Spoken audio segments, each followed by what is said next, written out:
Comme tout un chacun, les personnes vivant avec un handicap ne demandent qu'une seule chose, le respect et la liberté des droits fondamentaux. Tout au long de cette émission, nous allons faire immersion dans la vie de chacun de nos invités pour en savoir un peu plus. Mesdames, Messieurs, bonjour chez vous. C'est avec un réel plaisir que l'on vous retrouve dans ce nouveau numéro de Forum Ado, votre émission qui donne la parole à la jeunesse. Je m'en vais de suite vous présenter nos invités du jour. Alors, chers messieurs, bonjour à vous. Bonjour, cher ami. Comment vous allez? On va commencer par vous. Mieux depuis que je suis avec vous. Oh là là, et votre visage le décrit d'ailleurs. C'est bon à entendre. Alors, vous êtes monsieur Moubambenga Waldis Betino. Exactement. Voilà, il faut dire que vous êtes détenteur d'un master en sociologie d'État et pouvoir des institutions, hein, communément appelé sociologie politique. Exactement. Voilà, un diplôme que vous avez depuis un bon bout de temps maintenant. Depuis 2 ans. Depuis 2 ans. Depuis le 22 décembre 2017. Ok. Alors vous êtes très engagé dans le monde associatif. Vous êtes ancien candidat aux élections municipales de 2018 dans la commune de Lastourville. Nous sommes au sud du Gabon. Au sud du Gabon. Voilà. Candidat heureux ou malheureux? Malheureusement malheureux. Ah, malheureusement malheureux. J'espère que c'est une expérience que vous allez renouveler comme ça. Permettez-moi d'abord je vous le permets.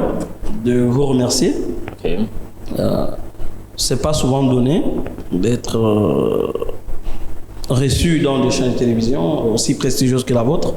C'est un plaisir d'être là aujourd'hui et je tiens très sincèrement à vous remercier et à remercier tout ce qui patronne votre chaîne de télévision. C'est bon. Ce devoir étant acquitté, je voudrais dire que l'expérience politique dont vous faites allusion, on la capitalise. C'est vrai que le résultat à la fin n'était pas intéressant, mais on la capitalise. C'est un élément qui nous a permis d'apprendre aussi. Et à l'avenir, on s'en servira pour faire mieux. C'est très bien. Alors, à vos côtés, pour partager cette émission, un charmant monsieur, c'est monsieur Esongé Koruna Dan. Bonjour à vous. Bonjour. Monsieur Koruna et non pas Corona. Et non pas Corona. Koruna. Koruna. C'est très bien. Alors, vous, comme ça, vous êtes étudiant en gestion de ressources humaines. Oui, vous êtes d'ailleurs détenteur d'une licence éponyme. Et donc, vous êtes à la porte de vos études bientôt. Oui. Je compte bien terminer avec un master, si Dieu veut bien. Et puis, on verra le reste.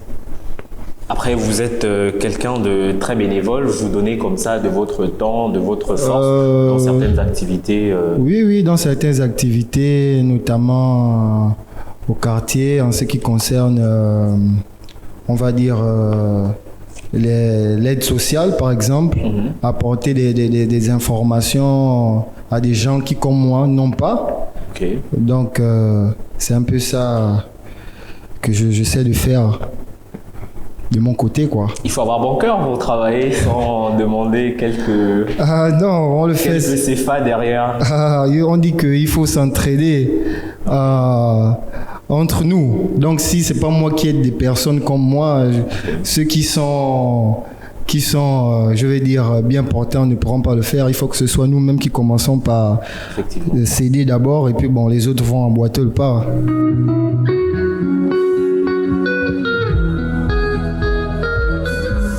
Monsieur Dan Esongé, Monsieur Waldis, merci d'avoir répondu présent à notre invitation. Aujourd'hui, comme on le disait en début d'émission, nous allons faire immersion dans votre vécu sur comment vous gérez les différentes difficultés qui se sont présentées à vous. Et si vous nous parlez de cet handicap, plutôt né avec ou en cours de chemin?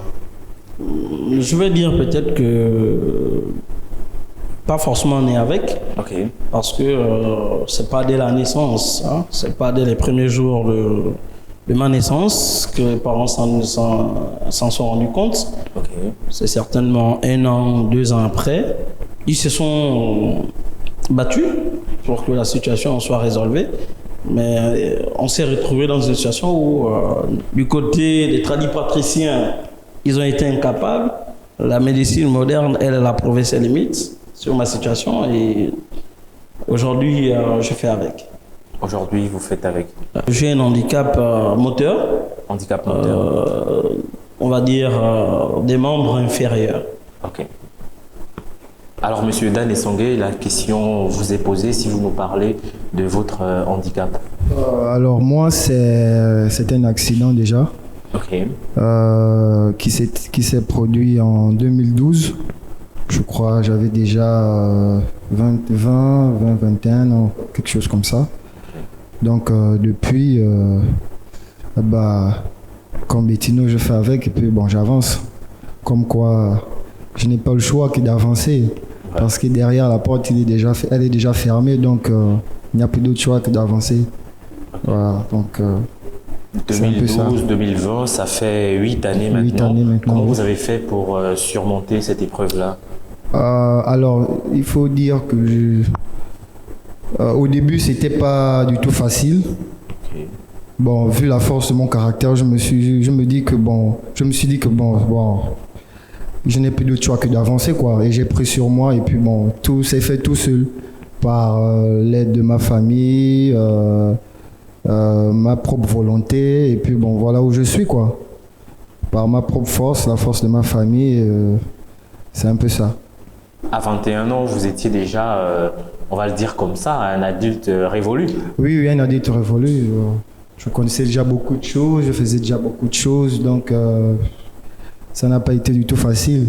Contrairement à quelqu'un qu'on va dire qui est né avec. Voilà, donc c'est un peu ça. Puisque vous dites que ça n'a pas été facile, si vous partagez avec nous comme ça, qu'est-ce qui a été le plus difficile pour vous? Est-ce que c'était de s'accepter soi-même ou accepter le regard des autres? Qu'est-ce qui a été le plus difficile? Bon, d'abord, le premier défi qu'il fallait relever, c'était déjà de m'adapter par la main gauche, vu que j'étais... À de naissance, vous étiez droitier. Droitier, voilà. Donc j'ai déjà dû affronter d'abord cela. Et je tiens à préciser que ça s'est fait naturellement et très vite. Parce qu'après mon accident, bon, mes parents ont bien voulu me mettre dans une école de rééducation. Bon, je me suis rendu à l'école de rééducation avec ma maman. On a visité et du coup j'ai trouvé ce coin un peu trop triste, quoi. Et puis je me suis dit bon, ça j'ai pas besoin d'un truc comme ça qui va me rendre encore un peu plus triste et qui va encore un peu plus me toucher. En fait, je voyais cet endroit comme si c'était... En fait, je n'aimais pas du tout. Vous ne vous sentiez pas à votre place. Je me sentais pas bien. Je voyais cet endroit comme s'il y avait que de la douleur, vu qu'il y avait que des gens comme moi de toutes les façons. Voilà, chacun avait son problème. Donc moi, je dis non. J'ai dit à maman, non, je vais me réadapter moi-même à la maison. Bon, je vais faire le nécessaire, mais je ne veux pas être là-bas, à la maison, tout seul. Je vais le faire. Et au bout de 3 mois, 4 mois, un jour, quand je lui ai montré mon écriture avec ma main gauche, elle ne croyait pas. Elle n'y revenait pas. Et du coup, j'ai repris les études. Et voilà où je suis aujourd'hui. Détenteur d'une licence. Et puis bon, je remercie tout simplement le ciel et puis mon entourage. On vous souhaite de saisir ce sésame tant attendu qui est le Master 2, c'est ça? Merci, oui. Alors je vais me retourner vers Monsieur Waldis Bettino. La question elle est la même. Qu'est-ce qui a été le plus difficile sur votre parcours entre l'âge de 1, 2 ans, 3 ans où les parents se sont rendus compte de votre handicap et aujourd'hui vous êtes un adulte révolu, si vous nous parlez de toutes ces années qui sont passées? Il faut dire que j'ai eu la grâce de naître dans une famille très très attachante. Ma maman m'a très tôt scolarisé. Le plus dur a été mes premières années scolaires. Là, je parle vraiment à cœur ouvert. À cœur ouvert. Ça a été mes premières années scolaires. Maman m'a inscrit en primaire. Après, comme toutes les... Je suis le deuxième fils de ma mère, la première étant partie. Elle m'inscrit à l'école primaire et je dois, comme toutes les femmes, elle aussi a maintenant à se déplacer, je reste avec mon arrière-grand-mère qui, elle, derrière, doit se faire l'effort de m'exiger d'aller à l'école. Elle qui ne sait ni lire ni écrire, qui est illettrée. Et donc, ce qui a été le plus dur pour moi, c'est que l'école était à plus de 800 km de la maison. Il fallait que j'y aille à pied, à rampant, jusqu'à l'école. J'y allais à 6h pile et j'y arrivais parfois à 8h30. Ah, c'était du chemin à parcourir? C'était du chemin parce que en même temps, il fallait que je me repose. Il y a des cailloux partout qui jonchent la voix, les genoux qui prennent un coup. Donc il y avait toutes ces difficultés qui étaient là. Permettez-moi par la même occasion de remercier un certain nombre de personnes qui m'ont aidé dans cette période. Mon défunt grand frère Otomba Mexan, que Dieu est son homme, qui était un jeune qui s'est fait l'effort, qui a commencé lui pour la première fois à me transporter sur l'eau. Il était en congé, il avait trouvé ça comme astuce. Et derrière ça, j'ai mon oncle Ndoulo Barik, qui lui avait trouvé une autre astuce qui consistait à me transporter en brouette. Et là, pendant les 2 premières années, donc entre les années de primaire. Pardon? On parlait des années de primaire. Oui, je parle des années primaires. Ça a été vraiment les plus difficiles. Les 2 premières années, les 3 premières années, c'était des échecs parce que je pouvais aller à l'école. En même temps, quand j'étais épuisé, je n'allais pas. Et mon arrière-grand-mère, qui elle était compatissante, me comprenait. Et que, donc j'ai eu des gens comme ça qui ont commencé à m'aider. Qui par la brouette m'amenaient. J'allais à l'école. Mes premiers moyens de transport, c'était la brouette. Je le dis sans langue de bois. Ndolo Barik, mon petit frère Kensi Mbumba, qui lui avait pris le relais. Et j'avais des gens comme ça qui étaient là, qui m'aidaient. Et après, jusque quand je suis arrivé au CE1, là, maman m'offre un fauteuil roulant. Mais j'avais accusé un peu de retard, de par les années où j'étais au primaire. J'avais accusé de retard parce que je n'allais pas revenir à l'école. Et quand j'arrive au CE1 avec le fauteuil roulant et autres, je vais jusqu'au CM1 sans reprendre. CM1, j'y arrive, je vais passer, malheureusement, je vais passer une expérience négative, je vais échouer. Et là, la 2e année qui suit, je vais exploser. Donc je ne passe plus, on ne m'envoie plus en CM2, mais je passe le CEP pour le concours étant CM1.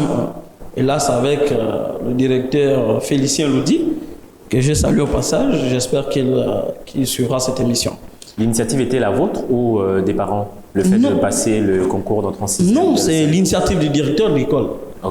Qui, lui, de par mes résultats, il m'avait dit que j'étais... Et puis, en 2002, donc je suis le 3e du centre où je passe l'examen, étant en CM1. Mais en général, vous avez dit qu'est-ce qui a été... la question était qu'est-ce qui a été... le plus difficile à surmonter. Le plus difficile. Je vais dire que c'était un peu ça, le plus difficile. En même temps, il y a eu des péripéties, les railleries et autres, machin, tout. Mais c'était un peu plus géré par le fait, c'était un peu plus digéré par l'entourage. Parce que j'ai été un enfant très, très accompagné par les enfants de ma génération. Moi, il m'est arrivé, moi j'allais en forêt. Tous les enfants de ma génération, ils ne m'ont jamais traité comme étant une personne handicapée. Et je leur en suis reconnaissant. Formidable. Il m'arrivait de faire des bagarres comme tout le monde. J'étais très intégré socialement. Et je crois que c'est ce qui m'a certainement aidé à pouvoir, on va dire, surmonter mon handicap. C'est agréablement surprenant ce que vous dites, Monsieur Dan Essangé. On sait très bien qu'à cet âge-là, lorsqu'on n'est pas encore un adulte révolu, voilà, les railleries, c'est du commun. La folie est attachée justement au cœur de l'enfant. Est-ce que vous avez par contre fait face aux railleries? Si oui, sinon, comment vous avez géré la situation? Là, on parle de l'intégration, je crois. Oui. Bon, moi, je me dis que l'intégration, ça ne s'applique pas seulement aux infirmes. Même quelqu'un qui quitte de son pays, déjà, qui arrive dans un autre pays, c'est un étranger. Donc déjà, pour s'intégrer, lui aussi, il va peut-être rencontrer des difficultés. Bon, maintenant, pour en revenir à notre question ici, aux infirmes. Bon, moi, de mon côté, ça se fait de par mon bon vouloir. C'est plutôt moi qui a incité les gens à bien vouloir me connaître, être gentil avec moi, être bien, puisque moi-même j'étais soft. Moi-même j'avais déjà cassé la barrière de l'infirmité. Donc eux, en fait, je les laissais pas le choix, quoi. Que eux aussi, que de briser cette glace-là et de venir auprès de moi, et puis que bon, on avance ensemble et puis bon, on fait notre bout de chemin.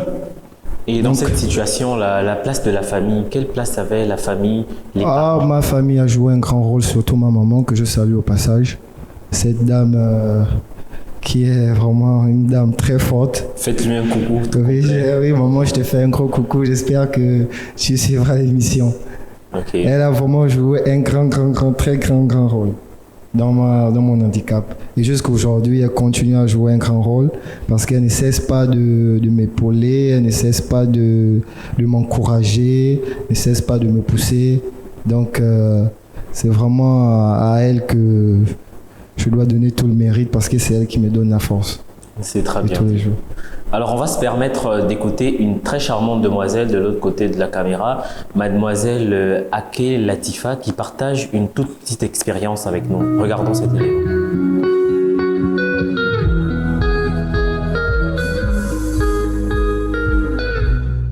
Bonjour à tous, j'espère que vous vous portez bien. Je suis mademoiselle Ake Ayele Lelika Latifa. J'ai 23 ans et je suis diplômée d'une licence en gestion touristique et environnementale. J'ai eu un accident le 5 juin 2019 aux environs de 21h. J'ai été renversée par une voiture et projetée dans un caniveau. C'était une période vraiment difficile pour moi parce que je suis tombée dans l'amertume, dans le manque de pardon et dans la colère également. Parce que je me disais, pourquoi moi en fait? Je suis tellement jeune pour pouvoir avoir ce genre de choses, pourquoi moi? Et après, je me suis dit, beaucoup de personnes dans des accidents meurent sur le champ, beaucoup de personnes dans des accidents sortent de là avec les jambes et les pieds amputés. Mais moi, je sors de là, c'est vrai qu'il y a beaucoup de choses, mais je suis en vie. Pourquoi pas remercier Dieu pour ce que j'ai déjà? Et premièrement, j'ai surmonté cette étape grâce au soutien particulier et constant de ma famille qui m'a permis de briser mes murs intérieurs. Et le pasteur Mouri Moussouda Grishka qui m'aidait au quotidien grâce à la parole de Dieu et les exhortations qui m'apportaient au quotidien. Et c'était vraiment une période compliquée, une période d'humiliation, mais ça m'a appris beaucoup de choses. Premièrement, j'ai appris l'humilité. J'ai commencé à être humble pendant cette épreuve parce que je me suis rendu compte que j'ai eu un accident. Je sors de là avec beaucoup de blessures au niveau du visage. Sorti de là avec... J'ai perdu pratiquement une partie de mes dents.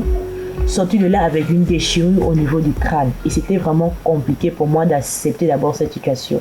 La première chose qu'il faut d'abord faire lorsqu'on a un accident, c'est accepter la situation et voir le côté positif que cette situation nous apporte également.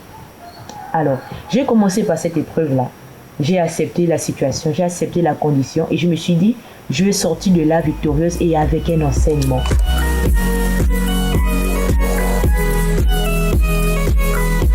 Merci Ake Latifa pour ce courage, pour la force que vous avez et surtout pour la joie de vivre que vous dégagez au quotidien.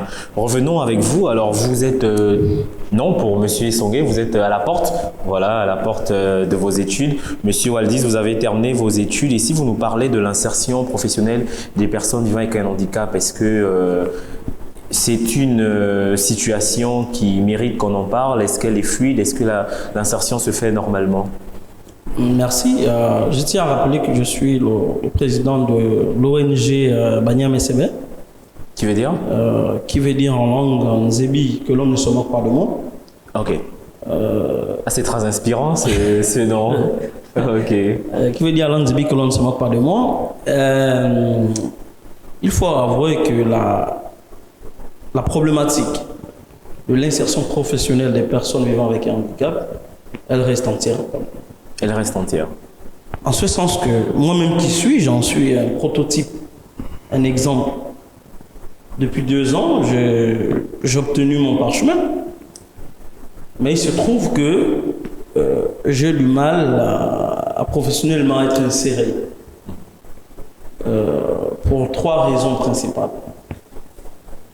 La première raison, c'est le gel des recrutements à la fonction publique. Ouais, ça je rappelle que je suis diplômé en sciences humaines et que très souvent, malheureusement, les entreprises ne sont pas très demandeurs de ce profil. Le deuxième fait, c'est le gel des examens, donc des concours. Donc, toute chose faite, je ne peux pas postuler. Le troisième fait, c'est bien évidemment le handicap. Je peux bien aller officier des cours dans des établissements et autres, mais il se trouve que très souvent, le handicap pose problème. Soit parce que tout de suite, il y a la barrière que l'établissement érige lorsqu'on arrive vers elle, estimant que vous êtes handicapé. En même temps, il y a aussi des barrières naturelles qui sont la qualité des édifices, notamment l'accès à des salles de classe et autres. C'est très dommage qu'on en arrive là. Mais après, M. Waldi, si vous me permettez de vous interrompre, ce que vous dites est soutenu par une observation, par des faits concrets. J'ai quand même besoin de savoir, parce que quelque part, je ne sais pas si le temps nous permet d'en parler, il y en a qui parlaient de handicap psychique en fait. Voilà. Donc sachant que vous vivez ces situations-là, est-ce que vraiment c'est sur la base des expériences, des vécus que vous le dites, ou sur la base d'une observation? Je vous parle de moi, c'est mon expérience personnelle, qui certainement est l'expérience des autres aussi. Je ne suis pas le genre de personne, je vous prends un exemple simple. Au ministère des Affaires sociales, qui se situe non loin, sans faire la publicité, de Air France. Oui. Vous y arrivez, il n'y a pas de rampe d'accès pour accéder au bureau. Il faut donc emprunter les marches. Je prends un ministère qui est censé traiter les problèmes des personnes invalides. Ouais. Ce n'est pas son seul pan, mais c'en est l'une des priorités. Effectivement. Et vous y allez même à l'université, où j'ai été à l'université au Maroc. Il n'y a pas plus, je peux faire repérer qu'il n'y a pas plus de 5 rampes. Pour la petite expérience, la petite histoire, je connais un cadet qui a dû changer de filière parce que tout simplement la filière qu'il voulait faire ne lui permettait pas d'accéder à l'université Maroc. Quand on est au XXIe siècle, vous comprenez que les barrières, même encore, si les barrières commencent au niveau de l'apprentissage, c'est qu'au niveau de l'univers professionnalisant, elles s'endurcissent. Les barrières sont encore plus rudes. Donc, pour revenir à ce que je disais, que personnellement, aujourd'hui, mon expérience fait que je suis chômeur depuis 2 ans, sinon 3 ans déjà, bientôt 3 ans. Et pas parce que je ne veux pas travailler, mais parce que l'État ne veut pas assurer son devoir régalien, qui est celui d'assurer ma dignité à travers le travail. Et ce que je dis présentement est valable pour les autres. Il y a des gens qui vivent des situations, dans le cas de l'ONG que j'en ai connu, qui ont même été récalés à certains examens parce qu'au deuxième tour, quand il faut passer les oraux, on lui fait comprendre que vous ne pouviez pas postuler parce que votre handicap ne vous permettra pas de faire telle chose. Dans un état sérieux, je ne veux pas dire que mon état n'est pas sérieux, mais dans un état qui se veut préoccupant des intérêts du maillon, parce qu'on dit la force d'un état s'évalue par son maillon le plus faible. Et nous, sans nous chosifier, sans nous rendre indigents, on sait que la nature a fait de nous le maillon le plus faible. L'État devrait pouvoir, à ce niveau, faire une sorte de, on va dire, d'une injustice positive. Ouais. En donnant un certain nombre de facilités à ces personnes qui ont déjà d'abord naturellement des problèmes, mais qui font l'effort de pouvoir se former et dont l'intégration professionnelle devrait pouvoir être un bonus. Monsieur Waldis, malheureusement, c'est pas le cas. Monsieur Waldis, si on revenait sur la troisième raison de votre chômage, sachant que vous êtes un diplômé et que vous avez des compétences à faire valoir sur le plan professionnel, je vous le dis, ce que vous m'avez dit là tout de suite par rapport au ministère de la Solidarité, j'avoue que des affaires sociales, ça me bouscule un peu les méninges d'écouter ça. Mais vous, en tant que sociologue politique, je crois que la sociologie, vous étudiez le fait social justement. Comment vous vous positionnez en tant que sociologue? Qu'est-ce que vous faites pour vous faire entendre, Monsieur Waldis, en tant que sociologue? C'est très intéressant la question que vous posez. En tant que sociologue, je dois pouvoir prendre un certain nombre de distances avec les passions personnelles, avec la perception personnelle, mais je vais quand même un peu faire une analyse plus ou moins rigoureuse. Ok.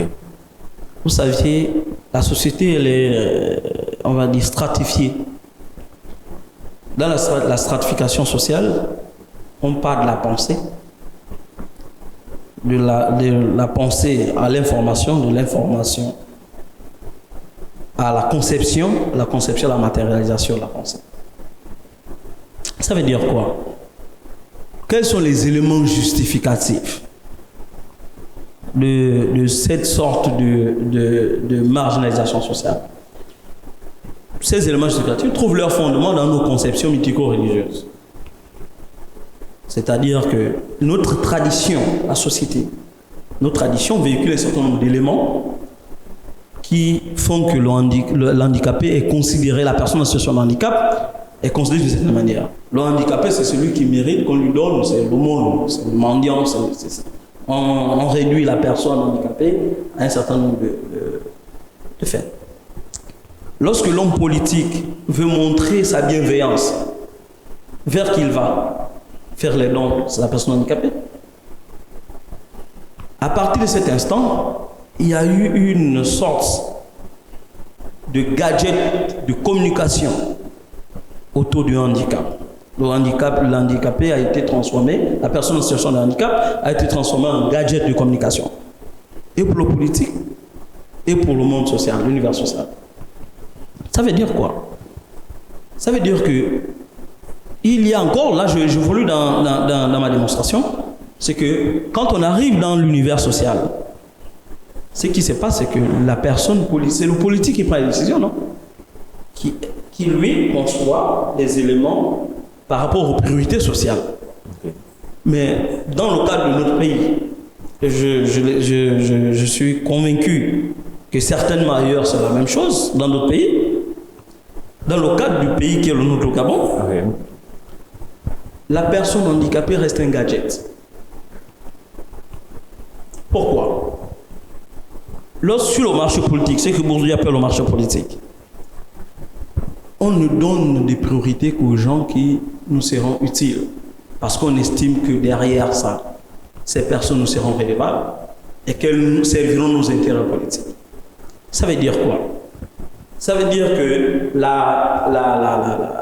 lorsqu'on parle de la décennie de la femme représente plus de 55, sinon 60% de la population gabonaise. Quand on lui décerne une décennie, c'est faire les yeux doux à la femme. Lorsqu'on parle du septennat de la jeunesse représente, je crois, peut-être 70 ou combien de pourcentage en termes de population. Mais les personnes handicapées représentent, d'après la plus grande étude et la plus sérieuse des études menées sur les personnes handicapées, qui date de 1993. 2%. 2%, sinon 2,4%. 2%, c'est un chiffre minimisable. Ouais. À partir de cet instant, sur le marché politique, ce n'est pas un élément qui pèse en termes de rendu électoral. Ok. Conséquence faite, on ne prête pas attention à ces personnes. Parce que c'est un chiffre minimisable. Ça veut dire quoi? Ça veut dire que la non-considération, les difficultés auxquelles nous sommes confrontés, partent de l'inattention du politique sur les personnes en situation de handicap. Mais il y a un seul avantage que tout le monde oublie. Si Dieu vous donne la grâce de vieillir, vous finirez forcément handicapé. Et donc, il vaut mieux anticiper d'améliorer ce que serait ton univers demain. Ouais. Parce qu'à la fin, tu finiras là. Que de négliger ce que tu viens de voir, ce que tu as dit. Nous, on comprend très bien la logique dans laquelle vous allez. D'ailleurs, je salue de très près l'analyse que vous venez de faire. Mais si vous devez prendre position, vous, en tant que sociologue, par rapport à cette situation, que direz-vous à ces autorités-là? Vous êtes quand même une voix autorisée par rapport à la formation universitaire que vous avez faite. Je leur dis simplement que, premièrement, il faut une étude sérieuse sur la situation sociale des personnes handicapées. Cette étude sérieuse sera un instrument d'aide à la décision. Tant qu'on ne passe pas par là, on ira à tue-tête. Et il faudrait que tout le monde comprenne la nécessité d'aider le membre plus faible de la société. L'indicateur de la solidité d'une société, c'est son membre le plus faible. Quand ils auront compris la nécessité, moi je suis pour que l'on fasse une étude sérieuse. Un handicapé qui a appris est un élément utile pour la société. Indiscutable. Économiquement, socialement et en tout. C'est indiscutable. Or que un handicapé qu'on n'a pas scolarisé est un boulet pour la société. C'est une charge pour sa famille et pour tout le monde. D'où la nécessité de revisiter ces fondamentaux qui nous permettront un jour de prendre des bonnes décisions.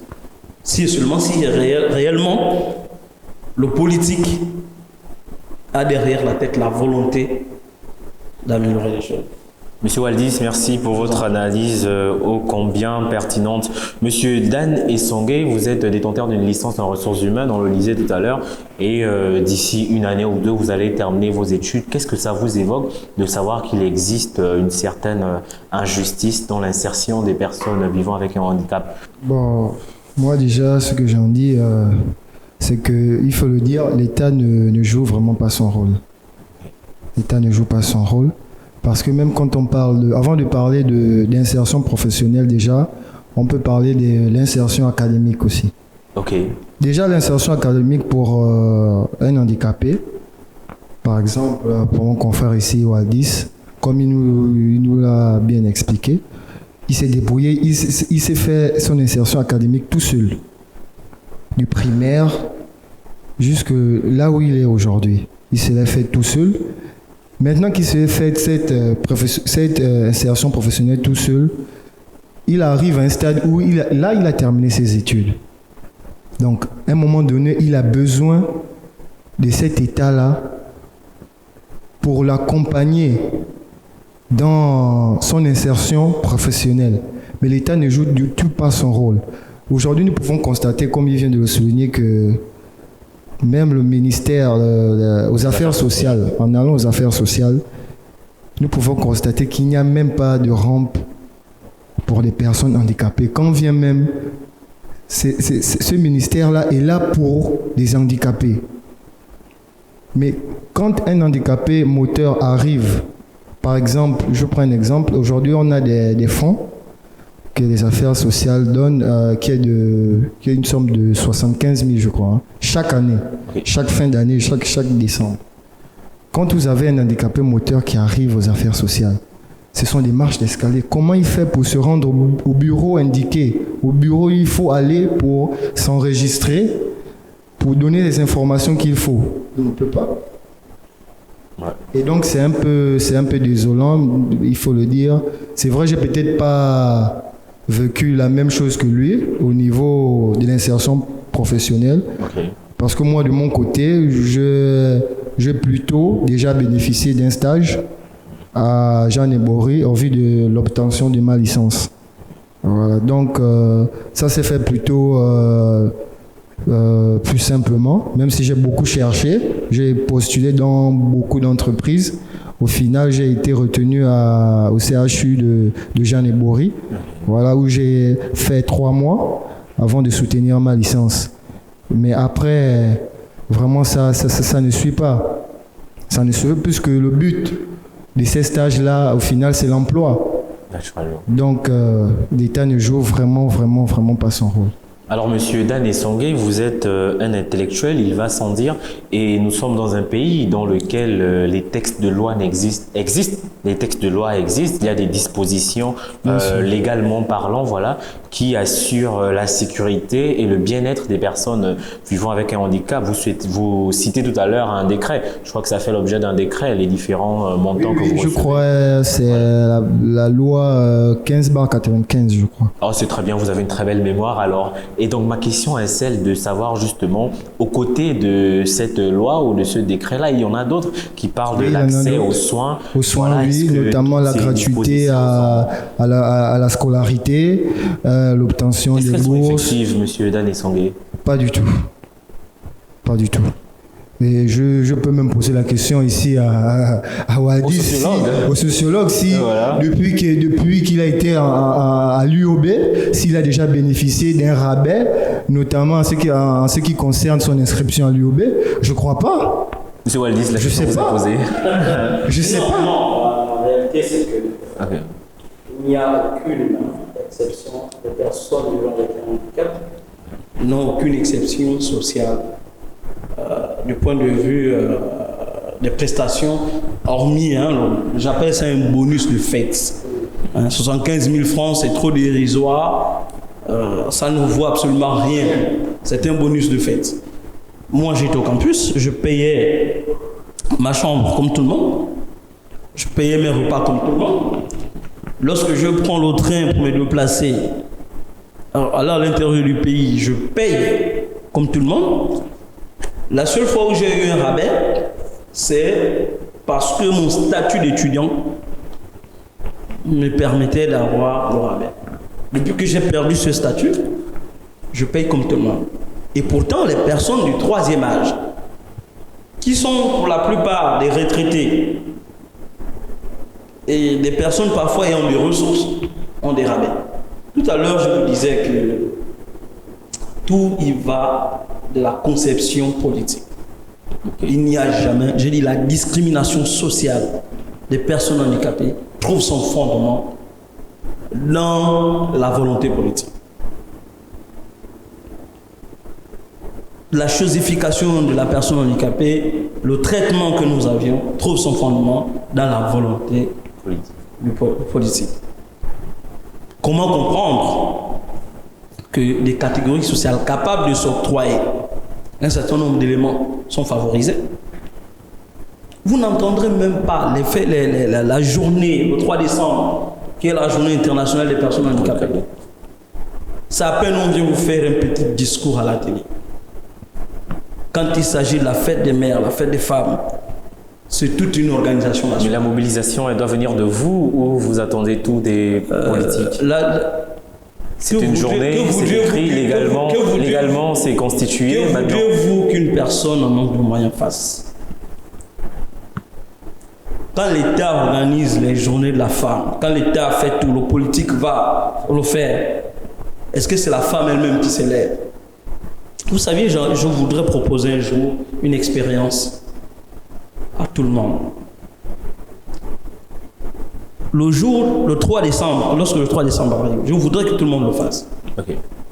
Que les personnes qui réellement sont épris de l'amour des personnes handicapées, que chacun imite. Tu es une personne valide, que tu imites l'handicapé de ton choix. Si tu veux ramper, traverse la route en rampant. Tu sauras ce que c'est. Si tu veux être aveugle, bande-toi le visage, va dans le marché. Tu sauras ce que c'est. Si tu veux être sourd, bouge-toi les oreilles, va à une conférence. Tu sauras ce que c'est. Mais les gens ne peuvent pas savoir le combat que les gens mènent contre soi-même et contre autrui. C'est pourquoi je disais que l'opportunité que vous nous donnez aujourd'hui, c'est une aubaine inestimable. La situation est plus grave, elle est plus alarmante. Nous ne demandons pas, les personnes handicapées ne demandent pas un traitement d'indigents. Que chacun, on est des humains, que chacun se batte pour ici, mais que l'État joue son rôle. que la société, elle, sache que tout valide peut finir handicapé. Mais un handicapé ne va pas forcément finir. Mon frère là qui aujourd'hui, il a perdu une main. Même s'il met la prothèse, elle ne deviendra pas un bras. Mais or que lui, dans sa situation, celui qui se moque de lui, peut très facilement devenir comme lui. Il faille donc que tout le monde s'y mette. Malheureusement, ce n'est pas le cas. On ne le dira pas assez. Dans le cadre, si vous me permettez, dans le cadre de l'ONG que je dirige, qui est constituée en majorité, sinon à 99% de personnes valides, je suis la seule personne handicapée. Nous estimons qu'il va falloir que tout le monde, à travers même, la chaîne est longue. Savez-vous combien une personne handicapée dépense pour prendre un taxi? C'est pas le même qu'aucune personne valide. Ouais. C'est pas le même qu'aucune personne valide. Quand je pars de STFO, du feu rouge STFO où j'habite, pour l'université au Mabongo, pour qu'on me laisse à l'intérieur, je dépense 1500. Quand la personne valide, elle peut dépenser 200 francs en passant par la gare routière. Ouais. Ça veut dire que la société, elle nous aide. Monsieur Waldis Bettino, pour ma part, l'engagement est pris pour le 3 décembre par rapport à l'appel que vous avez lancé. Mais dans cet élan dans lequel vous êtes, parce qu'on sent beaucoup d'émotions qui montent à la surface, qu'est-ce que vous direz à ces personnes-là qui pensent, elles, que ça n'arrive qu'aux autres? C'est leur dire que malheureusement, ça n'arrive pas qu'aux autres. Que notre souhait, dans le cadre de l'ONG Banyame Sebe, c'est de faire en sorte que ça ne leur arrive pas. C'est d'ailleurs pourquoi 99% de votre association, votre mouvement est composé de personnes valides. Que ça ne leur arrive pas. Nous avons notre approche définitionnelle du handicap. Nous ne disons pas que le handicap, c'est un état de déficience. Comme on parle de la déficience auditive, la déficience physique ou les autres. Non, nous disons que le handicap est un état de manque. Okay. Fait sur une période longue ou courte. Pour nous, par exemple, nous luttons contre la discrimination contre les personnes vivant avec la drépanocytose. Les drépanocytaires, nous disons même, nous allons dans le sens de la sensibilisation. En disant aux gens, la sexualité ne doit pas être un exercice sportif. Même encore, l'exercice sportif vise à des visées précises. Effectivement. La sexualité ne doit pas être un jeu. À telle enseigne que des personnes inconscientes vont concevoir des gens, ils savent qu'ils sont ASAS, avec le risque probable de produire un SS et que la personne naît dans des conditions. Et nous disons aussi aux mairies et aux congrégations religieuses qu'il va falloir qu'il y ait un suivi radical à suivre. Nous luttons par exemple pour le bien-être des personnes vivant avec l'insuffisance rénale, des personnes vivant avec le VIH, qui vivent un certain nombre de discriminations. Ouais. La béquille, la personne qui vit avec le VIH, c'est l'antiviral. Okay. La béquille de la personne qui a l'insuffisance rénale, ce sont les dialyses. Donc nous disons, à ce niveau, il va falloir que tout le monde s'y mette. Votre voix se fera entendre. C'est notre combat et nous espérons un jour que tout le monde comprendra que ça n'arrive pas aux autres, comme vous l'avez dit tout à l'heure. C'est très bien dit. Et que aider autrui, c'est s'aider soi, c'est se donner les chances soi-même d'être aidé demain. Monsieur Dan Essongué, la question vous est posée. Qu'est-ce que vous direz à ces personnes-là qui pensent que ça n'arrive qu'aux autres? Déjà, je leur dirais que ils n'ont rien compris. Ils n'ont rien compris de la notion de handicap, en fait.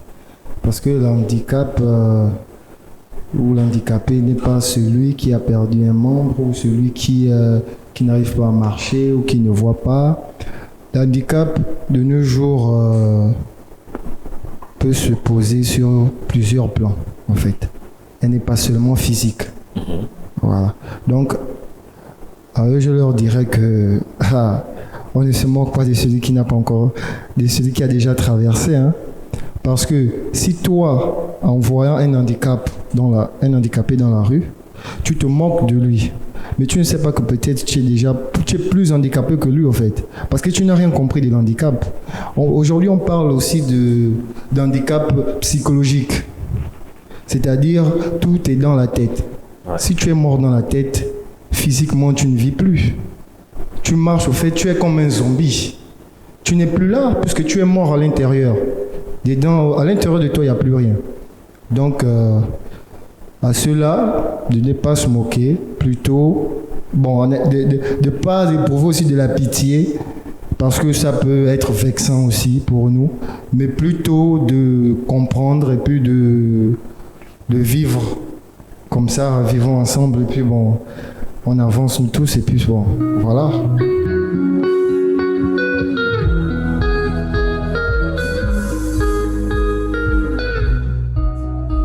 Revenons sur ce plateau, je crois que le temps est suffisamment passé. Nous allons terminer cette interview avec cette question que nous avons tenu à vous poser.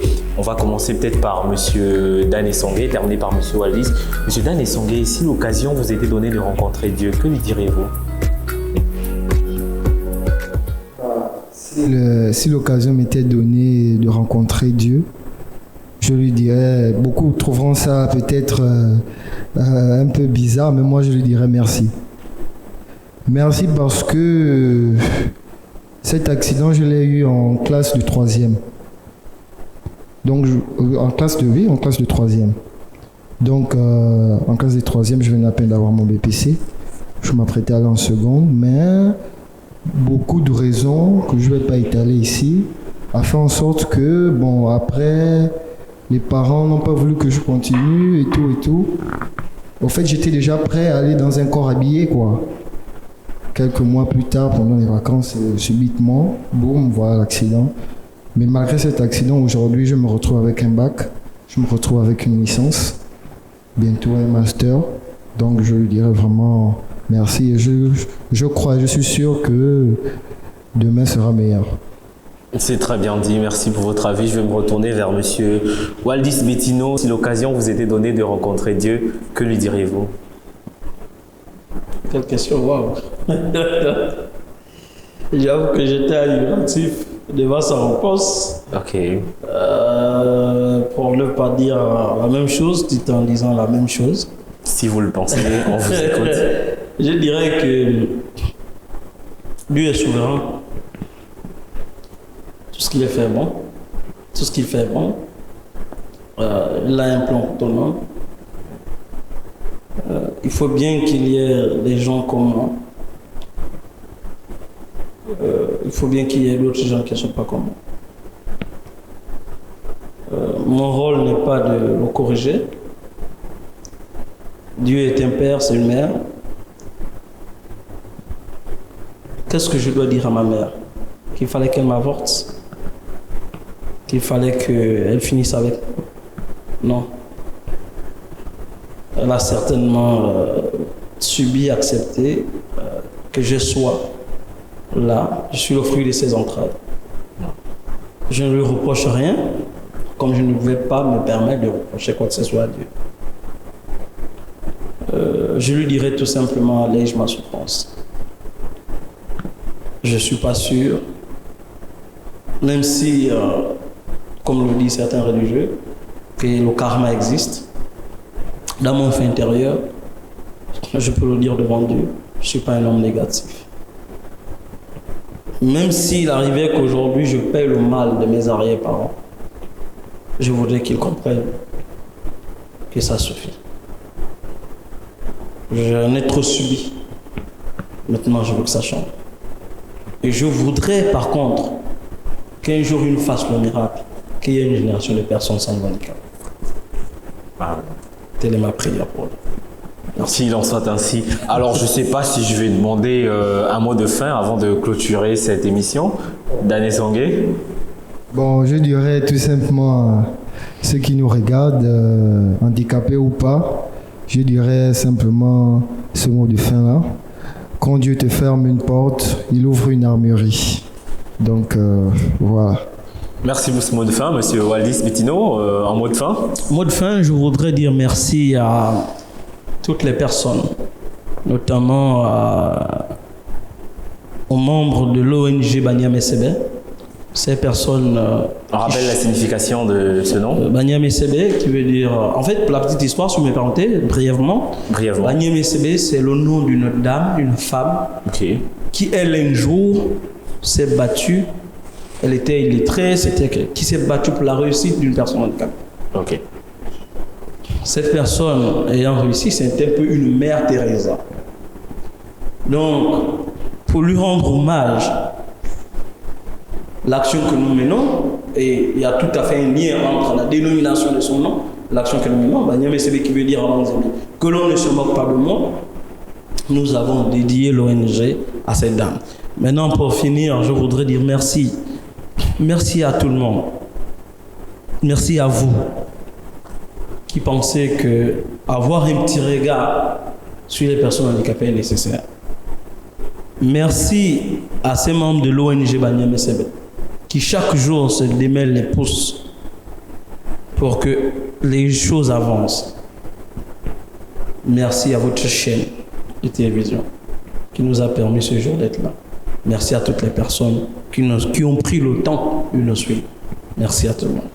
C'est dans cet effet de mimétisme que je veux dire merci à nos très chers téléspectateurs, à ceux qui ont tenu cette cinquantaine de minutes à regarder cette émission. On va le retenir à la fin de cette émission. Les personnes handicapées sont des personnes qui ne demandent une seule chose, que le respect et le droit des libertés fondamentales. Mesdames, Messieurs, merci d'avoir regardé cette émission. On se donne rendez-vous à très prochainement pour un nouveau numéro.